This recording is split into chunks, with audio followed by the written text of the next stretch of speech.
Hello, everyone, and welcome to It's a Family Matter. I'm Dr. Michael Blackwell. I'm especially happy today to welcome an old and dear friend, Dr. Charles Petty, a professional motivational speaker who speaks primarily on work-life balance, and he blends his words of wisdom with practical application. This will be the first in a series of our podcasts with Dr. Petty. Charles, you have spoken to over 3,600 different clients in all 50 states, 14 countries. I've heard you many times, and you always make sure we laugh and learn. So welcome, my dear friend Charles Petty, our special guest on It's a Family Matter. Hello, my friend. It's both a privilege and a pleasure to be here sharing in It's a Family Matter. Charles, everywhere I look nowadays, read, even see on television, there's this thing about balance, trying to balance life, trying to balance work with relationships. I even saw something last week that said, forget about balance. It's impossible anyway. Well, I don't believe that. I believe it is possible, and I know you believe it's possible because that's what you based your career on, the work-life balance, how to take care of family. So I want to spend a little time talking about the ladder of success and how we all might climb it. Charles, how can we balance the demands of work with the reality of family? It's complex. Michael, it is very complex, and when you start talking about success, that is a relative term. How do you measure success? Someone can teach first grade for 40 years and be very successful. Others might celebrate their golden wedding anniversaries and have a horrible marriage all 50 years. So what really is success? The ladder, I've used that to kind of symbolize upward mobility. We all want to go bigger, better, higher. Sort of like climbing Jacob's ladder. We want to finally get there. So the ladder is a symbol of upward mobility, and balancing on a ladder is absolutely critical. Not long ago, I was getting ready to clean my gutters. It's almost 3 stories above a concrete driveway. My son said to me, "Dad, you don't need to be on a ladder cleaning gutters." I said, "Jeremy, I'm not going to fall." He said, "Probably that's what 99% of the people say right before they fall." And Michael, you have been in this business a long time, and you have picked up the pieces of people who have fallen off ladders. So that's part of what you've done for how many years have you been here? I've been here 36 years now. Wow. So did you fall? No, I didn't. I decided maybe at my age I ought to just pay to have that done. But the ladder, balance is critical. Life is really a series of trade-offs. You've got to decide what's really important, do that, and let some other very good things slide. That's hard for a lot of people to acknowledge. They want to focus on one area, do that, and do it well. But life really is just a matter of trade-offs, priorities, deciding what's really important, doing that, and letting some other very good things slide. If I were to ask you to write down on a piece of paper the 3 most important things in your life, what would you write down? Well, they would all be relational. They would be the relationship with my family. They would be the relationship that I have with my colleagues at work. And there would be the whole idea of what am I going to do to make life better for children and families and adults with intellectual or developmental disabilities. Everything I'm doing now is tied around my work and tied around my family and blending the two.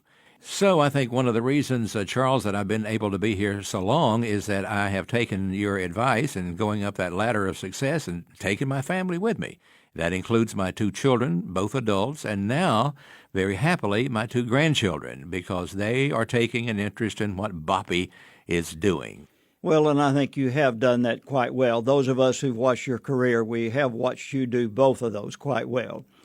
Generally, when I ask an audience to write down those 3 things, it really does not matter what they write down. We put down what we know we should. Right. Often we will put down God because we're afraid of lightning, or we'll put down family because we're afraid they will look on our paper. The fact is, I can look at 2 documents and tell you what really, really is important in your life. And those 2 documents are checkbook, daytimer. Where time and money go, that's where your heart is. I don't care what you tell me. We state our opinions. We live our values. So look at where time and money, look at where those are going, and that's generally what a person values. Priorities.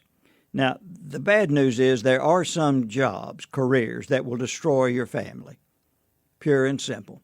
For example, there are some jobs that require you to travel 5 days a week. Some families can handle that quite well. Others cannot. Some leave and come back 2, 3, 4 months later. Some families can handle that, some cannot. Charles, when you were at, say, the peak of your career, and you still go whenever you can, how long were you gone at one time? And what was it like when you did come back? I mean, you come back home after sometimes maybe weeks? Was it ever that long? No. No. My job, after I left the governor's office when I became a full-time professional speaker, generally it's a one-night stand. You go out, you make a presentation, you come back. So therefore, I was never gone long stretches at a time.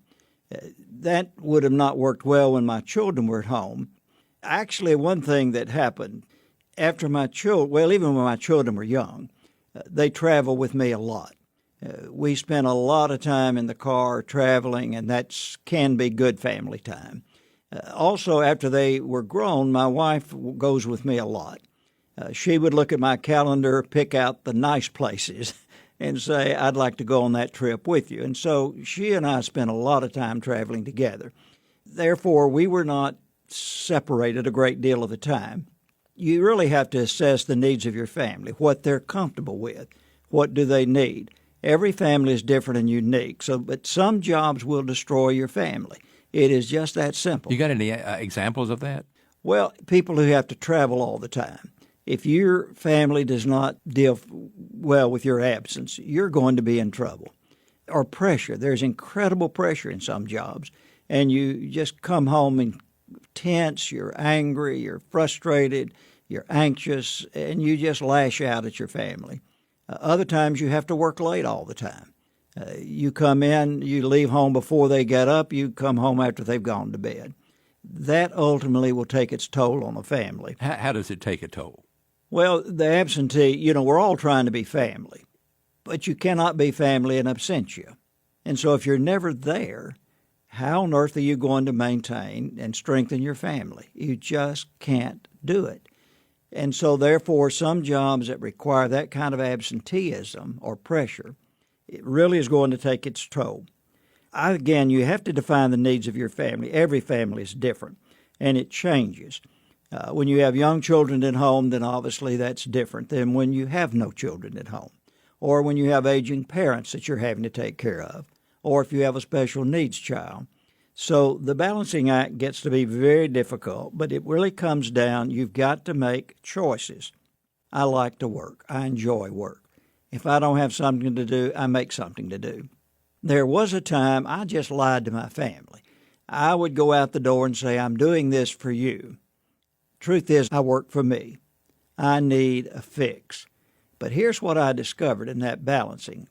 What I've decided to do, I would work very hard at my job. That's called integrity. But I also discovered I have to work very hard at being family. That's called love.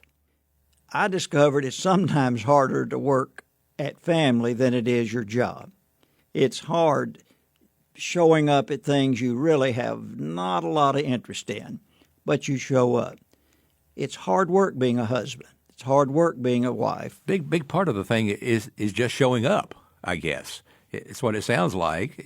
Whether you have an interest in it or not, you show up. It's piano recital time.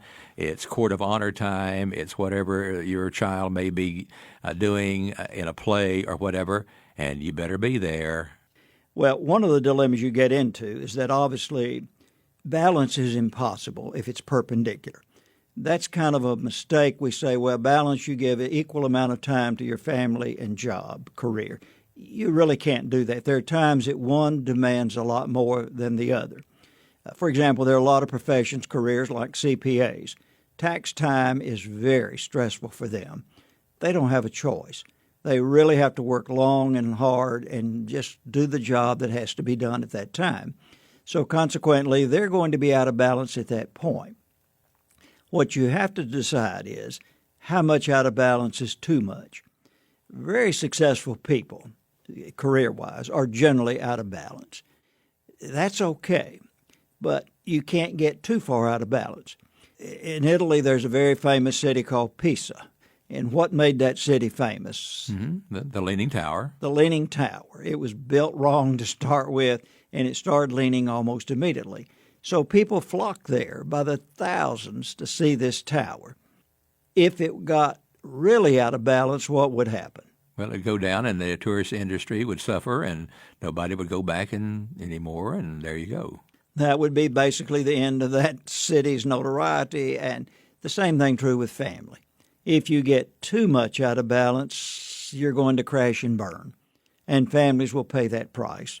It seems like we're talking about work, but we're not just talking about work. We're talking about hard work here because relationships are so complicated today. The world demands so much of us. We have so many demands put on us, push, pull, tug here and there. Is there any kind of rule of thumb that we can follow, Charles, or any kind of sweat equity as to how we can truly achieve a reasonable balance? Families are so diverse, it becomes very difficult to say there is one rule of thumb for all families. Some families are more dependent than others. They need more than others. Some are very independent. They really don't need a lot from each other. So you've got to look at the family structure. Again, if you have children, we had a couple in our church several years ago. They had quadruplets, 4 children. Problem, they already had a 2-year-old and a 4-year-old. So now they have 6 children, 4 years old and under. We used to watch them when they came to church thinking, how did they dress those children? How did they feed those children? So if you're dealing with an aging parent, then certainly your time is going to be siphoned off trying to deal with whatever the issues surround that dynamic, or if you have a special needs child. So when you start talking about hard work, you have to pay the price. For example, Valentine's Day. How long does it take a man to pick out a Valentine's Day card for his wife? Well, depending on the time that I'm in the store, 90 seconds. That's a pretty generous estimate. 30 seconds to 90 is pretty common.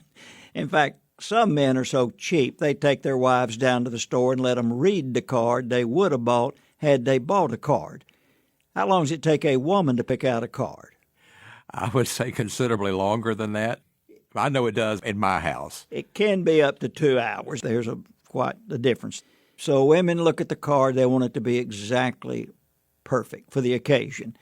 If you were picking out a card from your largest donor, how long would you spend picking out that card? I would spend a considerable amount of time, and I would spend the time on the message, the handwritten message that I was going to put there. Just over here right now, I have 6 letters that I have handwritten to donors, and they appreciate that because it says this guy has spent some time not only thanking me, but showing me where my gift is going. You're going to try to personalize it and make them feel special. And that's what you have to do in a family. You have to work at making them feel special.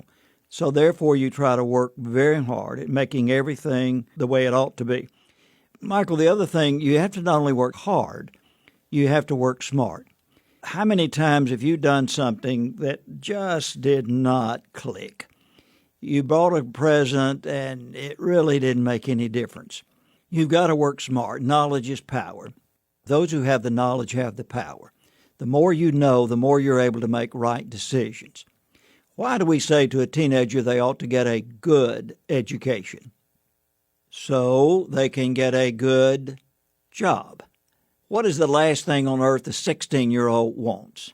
You say to a 16-year-old, you need to get a good job so you can get up at 5, 6 o'clock in the morning. Drive to work and hope you don't get killed in road rage. Go to an office and be jerked around for 6, 8 hours by some jerk in an office. Then drive home and hope you don't get killed going home with road rage.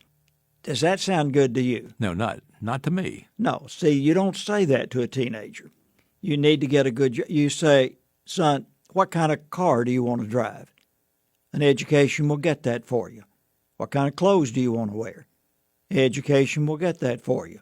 Do you want to live at home the rest of your life under your mom and dad's rules, Or would you rather have your own apartment? Education will get that for you.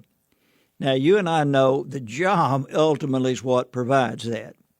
But if you say to a teenager, you got to get a good job, that's not going to motivate them to do anything at all. So you have to work smart. What meets their needs? You have to say, what really helps you? Know that I care about you and I'm very, very grateful for you. And I want to look more at that in our next episode together. This will be the first in a series with Dr. Charles Petty. We appreciate very much your being here. I'm Dr. Michael Blackwell. So long for now. It's a Family Matter is a production of Baptist Children's Homes of North Carolina. To learn more, visit us at www.bchfamily.org. You can also find us on Facebook. Be sure to subscribe and share our podcast with a friend.